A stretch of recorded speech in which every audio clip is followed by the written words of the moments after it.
여러분이 수십 년 신앙생활을 하면서 얼마나 많은 예배를 드렸습니까? 얼마나 많은 집회에 참석했습니까? 저도 마찬가지죠. 제가 평신도의 입장에서 예배를 드릴 때도 있었고, 남이 인도하는 예배에 예배자로 참석할 때가 있었고, 그리고 제가 설교를 하고 예배를 인도하면서 예배를 참석한 적이 있었는데, 여러분, 예배를 인도하고 사역을 하게 되면 사역자와 인도자의 입장으로 예배를 보기 때문에 일반 성도들이 처음 교회를 나오는 사람, 예배에 익숙하지 않은 사람, 처음 교회를 나오는 이들이 예배에 어떤 기대를 하고 오는지를 사실 생각하려고 하지 않습니다.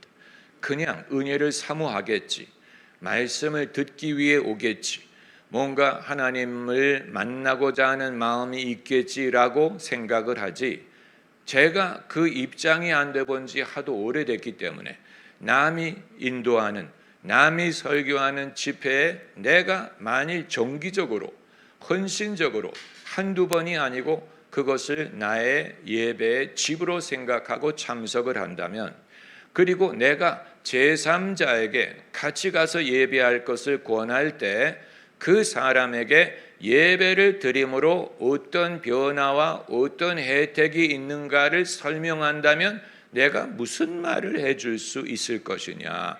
이 관점에서 성경을 읽어보면 의외로 예배를 인도하고 사역을 하는 사람의 입장을 많이 반영을 했고, 그냥 일반 성도가 참석해서 무엇을 경험하고 어떤 변화를 일으켰는지를 말하는 구절이 그렇게 많지 않다는 사실. 그래서 예수께서 사마리아 여인과 말씀하시는 것을 예수님의 입장에서 기록을 했죠.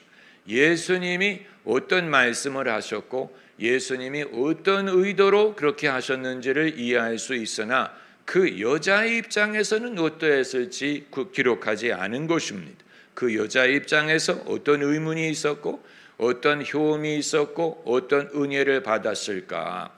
또 바울이 그 수많은 설교를 했는데 바울이 설교하는 자의 입장에서 그의 말과 그가 어떻게 접근했는지를 말한 구절은 많아도 그 상대방에 있는, 예를 들어서 루디아라든가 빌립보의 간수라든가 아덴에 있는 사람들이라든가 이 사람들의 입장에서 바울의 설교를 들으면서 그것이 어떤 변화를 일으키고 어떤 감동이 되었고 어떻게 해서 그들이 믿음에 이르는지를 말하는 구절을 우리가 찾아보기가 어려운 것이고, 그리고 바울이 디모데에게 쓴 이 소위 목회 서신에 목회자의 입장에서 무엇을 해야 할지, 어떤 일을 해야 될지를 많은 지시사항을 말하지 않았습니까? 때를 얻든지 못 얻든지 말씀을 전하라, 전도자의 일을 하라, 사람에게 권하라, 이런저런. 그런데 정작 성도의 입장에서는 디모데의 설교를 듣고 디모데가 인도하는 예배를 참석하는 그 당시에 에베소의 성도들의 입장에서는 어떤 효험이 있고 그들이 어떤 기대를 하고 과연 예배에 참석하는 사람들이 무엇을 기대하고 오며 무엇을 경험하며 다시 오는 이유가 혜택이 있기 때문에, 효험이 있기 때문에 돌아오는 것이라고 본다면 어떤 혜택을 본인도 경험하고 남들에게 같이 교회 가자, 같이 예배 드리러 가자, 말씀 들으러 가자라고 할 때 과연 근본적인 차원에서 말씀이 좋다, 예배가 뜨겁다, 이런 것이 말고 당신이 예배를 드림으로 당신에게 어떤 혜택이 있다, 어떤 변화를 기대할 수 있느냐를 우리가 생각할 필요가 있는 것입니다. 과연 사람들이 뭐를 기대할 것이냐? 기적을 기대할까? 자기의 문제가 해결될 것을 기대하고 올까? 자기의 문제가 자동적으로 해결이 되고 그리고 어떤 희한한 일이 벌어질 것을 기대하고 올까? 무엇을 기대할까? 과연 예배를 드림으로 어떤 변화를 사람들이 줄기차게 겪고 있느냐, 이걸 우리가 알기를 원하는 것입니다. 그래야 우리도 남에게 예배를 드리는 혜택을 제대로 말할 수 있을 것이기 때문에 그냥 무조건 무슨 기적을 경험하라고 말할 것입니까? 네 병이 나을 것을 기대하라고 말할 것입니까? 너의 갖고 있는 고민이 마술적으로 해결될 것이라 라고 장담할 것입니까? 무슨 말을 해줄 수 있을 것이고 어떻게 하면 이들이 예배를 드리고자 하고 드리는 것이 좋다는 것을 인식하고 자기도 그 예배의 의미를 배울 수 있을 것이냐. 이걸 이제 성경에서 찾고자 하는 것인데 성경에 예배를 드린 후에 어떤 변화를 겪었는지를 말하는 구절이 그렇게 많지 않습니다. 의외의 일이 예배를 드린 결과로 어떤 변화가 일어났느냐를 말하는 구절이 그렇게 많지 않은데 그걸 찾아보면 한나가 성전에서 기도한 후에 어떤 변화를 겪었는가. 처음에는 울면서 통분한 마음으로 울면서 기도하지 않습니까? 그러다가 엘리 제사장을 통해 하나님이 내 기도 들어주시기를 원하노라 했을 때 변화가 일어나죠. 한나가 더 이상 울지 않고 찬양시를 부리지 않습니까? 내 영이 하나님을 찬양합니다. 나를 위로하셨습니다. 변화가 일어난 거예요. 또 하나의 변화는 엠마오로 가던 제자들이 이건 예배 참석은 아니지만 그러나 주님이 만나 주신 경험으로 주님이 말씀을 풀어 가르쳐 주신 결과로 이들에게 일어난 변화를 현저하게 말하고 있지 않습니까? 가슴이 뜨거워지는 것을 경험을 했다. 그리고 주님을 알아보았다. 떡을 뗄 때 주님을 알아보았다. 아주 성례전적인 그런 의미와 내면적인 변화를 이 사람들이 경험하고 엠마오로 가던 길을 돌이켜서 다시 예루살렘으로 가서 우리가 예수님을 보았다라고 이제는 간증하는 예수님의 부활을 증거하는 사람이 되지 않습니까? 그리고 이제 그 이외에도 시편 74편 같은 데를 보면 예배를 드려서 자기의 어떤 내면적인 변화를 말하고 있는 구절을 볼 수 있는데 오늘 본문이 우리에게 가장 익숙한 본문이에요. 여기에서 그 맥락을 여러분이 아실 것입니다. 나단이 와서 다윗의 죄를 지적한 후에 다윗이 죄를 범죄했다 고백을 하고 이제 일어난 변화가 그 결과 그 아기가 아프게 되었다. 그래서 다윗이 울면서 금식을 했다. 그런데 그 아이가 더 이상 살지 못했다는 소식을 차마 말하지 못하지. 그러니까 사람들이 조용한 걸 보고 다윗이 눈치챈 거예요. 그래서 그들이 말한 게 아니고 다윗이 말하지 않습니까? 그 아이가 죽었느냐? 그랬더니 죽었다 그랬어요. 이제 다윗이 어떻게 반응할까 염려가 태산인 거예요. 그 전에도 울면서 낙심하고 금식을 했는데 이제 이 아이가 죽었다고 말하면 왕이 어떻게 낙심할까? 도대체 그걸 상상할 수가 없는데 의외로 성경이 말하기를 다윗이 일어나 얼굴을 씻고 얼굴에 기름을 바르고 성전에 들어가 예배를 하고 그리고 나와 음식을 갖다 먹었다. 현저한 변화가 일어난 거예요. 다윗이 예배를 드림으로 일어난 변화를 말하고 있는 거예요. 예배를 드리러 가기 전과 후의 변화. 그렇다면 이건 어떤 공식 예배는 아니 무슨 예배 썬데이 워십이 아니고 뭐 수요 예배가 아니고 여러 사람하고 같이 드리는 예배가 아니고 누가 무슨 설교를 한다든가 무슨 예배 순서가 있었던 것 같지 않고 다윗이 혼자 성전에 들어가 성소에 들어가 하나님을 예배한 것뿐인데 이 예배를 통하여 다윗에게 현저한 변화가 일어났어요.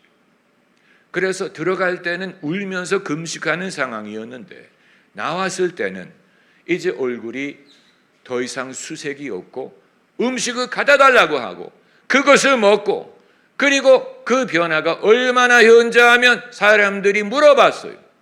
왕이시여, 아까는 금식하고 우시더니 이제는 먹을 걸 달라고 하시니 이게 어찌된 일입니까? 그랬더니 다윗이 대답한 말이 그에게 일어난 변화를 반영했어요. 예배를 드리는 중에 다윗에게 일어난 변화가 그의 말과 행동을 통해 나옵니다. 그가 말하기를 아이가 앓을 때에는 혹시라도 하나님이 불쌍히 여기사 살려줄까 하였거니와 시방은 죽었으니 이제 내가 그에게로 가려니와 그는 내게로 오지 아니하리라. 변화가 일어난 거예요. 변화. 이 변화를 우리가 알고 이것이 다윗뿐만이 아니고 모든 사람이 예배를 드림으로 과연 내면적으로 어떤 변화를 기대할 수 있는가에 대한 표본이라고 봐야 됩니다. 어떤 변화가 일어날 수 있을 것이냐. 첫째는 이 변화는 외적 상황에서 벌어지는 게 아니고 내면에서 벌어지는 것이다라는 거예요. 우리가 아주 기본적이고 가장 기본적인 것인데도 여기에 대해서 이 유아적인 생각을 할 수 있겠죠. 뭔가 하면 내가 예배당을 가고 헌금을 드리고 11조를 하고 뭔가를 하면 당장 외적으로 어떤 변화가 일어나서 내가 애초에 예배당을 가야 했던 그 동기가 사라지게 될 것이야. 원점으로 돌아가게 될 것이다. 여러분, 사람들이 바라는 기적이라는 것은 원점으로 돌아가게 하는 거예요. 아프기 전에 원점, 경제적인 문제가 생기기 이전의 원점, 누가 병들어서 위태하기 이전의 원점으로 돌아가서 원점으로 돌아가는 거예요. 그렇게 된다면 다시 그게 재발을 해도 어쩔 도리가 없는 거죠. 우리가 말하는 기적이라고 하는 것은 빨리 원점으로 돌아가서 내가 더 이상 이거를 염려하지 않을 수 있다면 그게 기적이라고 생각하는. 우리가 말하는 대부분의 기적은 그런 거예요.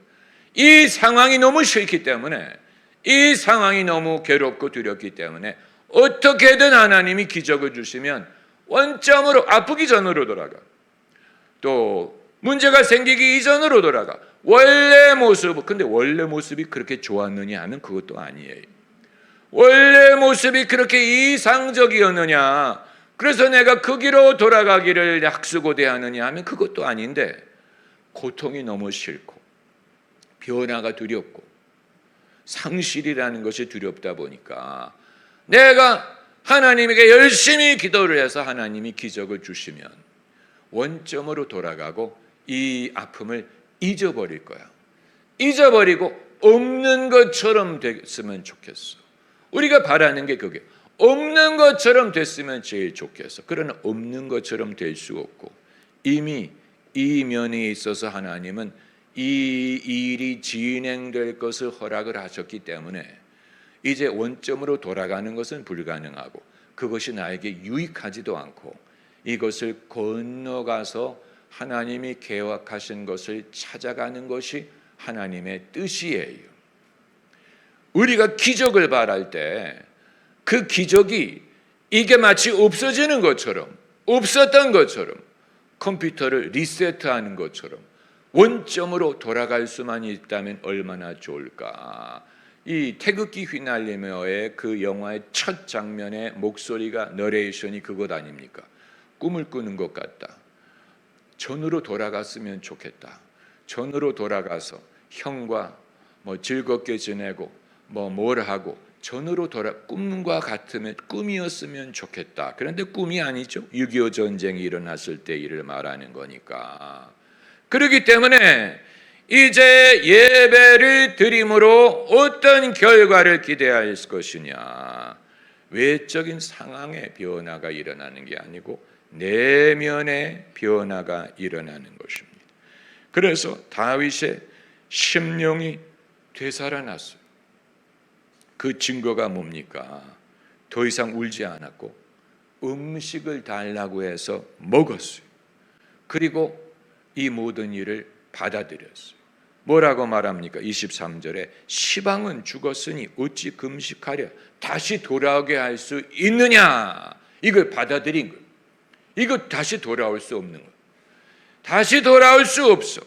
나는 저에게로 가려니와 저는 내게로 돌아오지 아니하리라. 이걸 말할 수 있다는 것은 이제 이걸 받아들였다는, 이걸 받아들일 수 있다는 것이 기적이에요. 이게 놀라운 변화예요. 왜냐하면 죽을 뻔한 아이를 살려주셔도 기적이지만, 그러나 꺼져갈 것 같은 다윗의 심령이 살아난 것도 기적입니다. 이건 사람의 힘으로 할 수 있는 게, 밧세바가 도울 수 있는 것도 아니고, 또 신하들이 도울 수 있는 것도 아니고, 다윗 스스로의 의지로 할 수 있는 것도 아니었어요. 오죽하면 신하들이 놀랐겠습니까? 할렐루야. 신하들이 놀랐다는 말은, 이건 우리가 한 것도 아니고 다윗의 의지로 된 것도 아니고 어떻게 이렇게 될 수 있었을까? 여기에서 이제 하나님의 역사를 본 거예요. 할렐루야. 그리고 두 번째는 예배를 드림으로 다윗은 상황을 인식하고 수락했어요. 그냥 수락한 게 아니고 인식했어요. 이런 일이 벌어졌다. 우리는 살리려고 애를 썼지만 살지 못했다. 내가 금식할 때는 혹시 살려주실까 했는데 시방 죽었다. 그것이 하나님의 계획이 아니었다. 내가 그걸 바란 건 아니었으나 하나님은 이렇게 하셨고 나는 그것을 수락한다. 그래서 다윗이 한 말이 어찌 금식하랴, 이 말을 한 거예요. 내가 어찌 금식하랴. 나는 할 수 있는 것을 다 했고 그 다음은 하나님의 몫이다. 그러므로 다윗은 이 시점에서 이걸 수락했기 때문에, 인식하고 수락이 됐기 때문에, 그럼 나는 계속 슬퍼하며 울지 않을 것이다 라고 결심할 수 있었던 것입니다. 내가 계속해서 금식하며 울지 않을 거야. 나는 음식을 먹고 힘을 낼 거야. 그리고 밧세바를 위로할 거야. 왜냐하면 밧세바도 지금 슬퍼하는데, 만일 다윗이 자기의 슬픔에만 빠져 있으면 자기가 위로할 사람을 위로할 수가 없고, 그 주변에 위로받을 사람 천지에 다윗만 슬픈 게 아니에요. 다윗만 불쌍한 게 아니에요. 그 주변에 같이 슬퍼하는 사람이 많이 있는데 그 사람에 대해서 책임이 있는 거예요. 다윗에게는 하나님의 사람으로 책임이 있기 때문에 자기의 아픔에만 매몰되어 있으면 같이 아파하는 사람을 위로할 수가 없는 것입니다. 다윗이 회복이 돼야 밧세바를 위로할 수 있고 새 생명을 잉태할 수 있어요. 그래서 세 번째 변화는 새 생명을 잉태할 힘을 얻었다는 거예요. 그게 24절 말씀. 24절에 뭐라고 말했습니까? 위로하고 저에게 들어가 동침하였더니 처가 아들을 낳음에 그게 누굽니까? 솔로몬이에요. 여러분, 여기에서 하나님의 섭리를 보지 못한다면 우리는 결코 하나님의 섭리를 볼 수 없어요. 여기에서 하나님의 섭리를 보기를 원하는 거예요.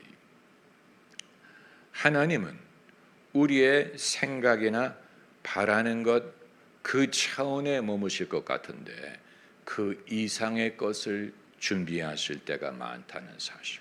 우리가 바라고 생각하는 것 이상의 것을 예비하십니다. 그래서 때로는 애초에 바랬던 것을 포기해야 될 때도 있어요. 그러면 우리가 영원히 슬퍼하고 손해를 보고 내가 손실이 크고 손해야, 나는 손해야 라고 말할 것이냐? 그렇지 않아요. 하나님이 다른 것을 예비하고 허락을 하십니다. 에베소서 말씀에 우리가 구하는 것이나 생각하는 것에 더 넘치도록 능히 하신다 하면 따라 더 넘치도록, 그 말은 더 많다 하는 말. 우리가 애초에 구한 것이나 생각한 것보다 더 많은 것을 주신다, 더 큰 것을 주신다. 여기에서 하나님이 하나님이시라는 사실을 발견하고 하나님의 선하심과 인자심을 발견하는 것입니다. 그러니까 예배를 드림으로 내가 예배를 드리러 갈 때 내가 들고 가는 그 염려, 내가 들고 가는 나의 심령, 내가 들고 가는 나의 미련, 이것을 하나님이 이루어 주실 것이냐? 그럴 수도 있고 안 그럴 수도 있어요.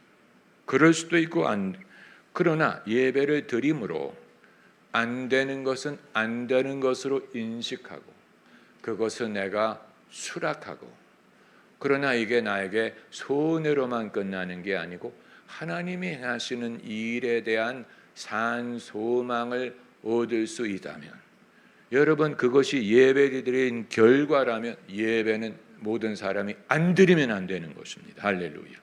이건 안 드리는 사람의 손해가 되는 거예요. 놀라운 일 아닙니까? 구약 성경의 전통은 신약과 다르게 예배에 어떤 순서가 있었던 것 같지 않고, 무슨 교동문이라든가 무슨 성가대라든가 설교라든가 이런 어떤 순서에 매여 있었던 것 같지 않고, 또 다윗이 바세바와 같이 성전에 들어간 것 같지 않고 혼자 들어간 거예요. 혼자 들어간 거예요. 같이 들어가서 같이 위로받아야 될 거 아니냐. 그러나 이 위로는 각자 주실 것이기 때문에, 그렇잖아요. 각자 주시는, 서로 입장이 다르기 때문에 뭐라고 하나님이 두 사람에게 동시에 말씀하시겠습니까? 이건 자기가 회개할 건 회개하고, 그리고 각자 하나님이 어떻게 배려하시는지를 발견해야 될 부분이기 때문에 다윗이 혼자 성전에 들어간 거예요. 자기의 슬픔을 가지고 들어가서 거기서 예배를 드리는 중에 이게 바로 변하여 새 사람이 되는 것이고, 이 슬픔의 옷을 벗어버리는 슬픔 대신 희락을, 재 대신 화관을, 근심 대신 찬송의 옷을 입혀주셨네. 할렐루야. 예배를 드림으로 슬픔 대신 희락을, 재 대신 화관을, 그리고 근심 대신 찬송의 옷을 입혀주신다. 여러분, 하나님을 예배하는 것이 이런 것이고, 이걸 알면 인도하는 사람이나 참여하는 사람이나 오래 예배를 해본 사람이나 처음 하려고 하는 사람이나 이게 얼마나 위대하고 여기에서 어떤 일을 기대하고 하나님이 어떤 식으로 역사하시는가 하는 것을 발견하고 나누기를 원하는 것입니다. 할렐루야.